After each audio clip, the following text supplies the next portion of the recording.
આરોપી પ્રતાપભાઈ બદરુભાઈ ધાધલ વિરુદ્ધ અમરેલી પોલીસે કડક કાર્યવાહી હાથ ધરી છે. ભાવનગર રેન્જના આઈજી શ્રી ગૌતમ પરમાર સાહેબના માર્ગદર્શન અનુસાર રેન્જના તમામ જિલ્લાઓમાં અસામાજિક પ્રવૃત્તિ કરતા આરોપીઓ સામે કડક પગલાં લેવા સૂચના આપવામાં આવી હતી. જેના અનુસંધાને અમરેલી પોલીસ અધિક્ષક શ્રી સંજય ખરાત સાહેબે અમરેલી જિલ્લાના તમામ પોલીસ સ્ટેશનોને વારંવાર ગુનાહિત પ્રવૃત્તિ કરતા તેમજ શરીર સંબંધી ગુનાઓમાં સંડોવાયેલા ઇસમો સામે કડક કાર્યવાહી કરવા સૂચના આપી હતી.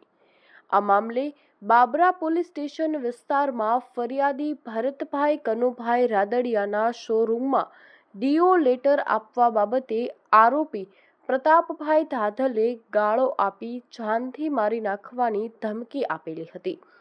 ત્યારબાદ તારીખ 21 જાન્યુઆરી 2026ના રોજ ફરિયાદી સાથે ફરીથી માથાકૂટ થઈ હતી. જે બાબતે મન દુઃખ રાખી આરોપીએ ફરિયાદીના શોરૂમમાં ગેરકાયદેસર પ્રવેશ કરી જાનથી મારી નાખવાના ઈરાદે હુમલો કરવાનો પ્રયાસ કર્યો હતો. હુમલા દરમિયાન ફરિયાદીને હાથમાં 2 તથા છાતીના ભાગે 1 ઘા વાગતા ગંભીર ઈજા પહોંચી હતી.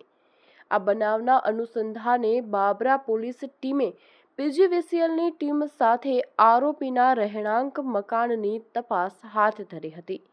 તપાસ દરમિયાન આરોપીના મકાનમાં બિનઅધિકૃત રીતે ગેરકાયદેસર વીજ વપરાશ થતો હોવાનું સામે આવતા વીજળી અધિનિયમ 2003ની કલમ 135 મુજબ પીજીવીસીએલના સ્ટાફ દ્વારા ₹24,433નું પુરવણી બિલ આકારવામાં આવ્યું હતું.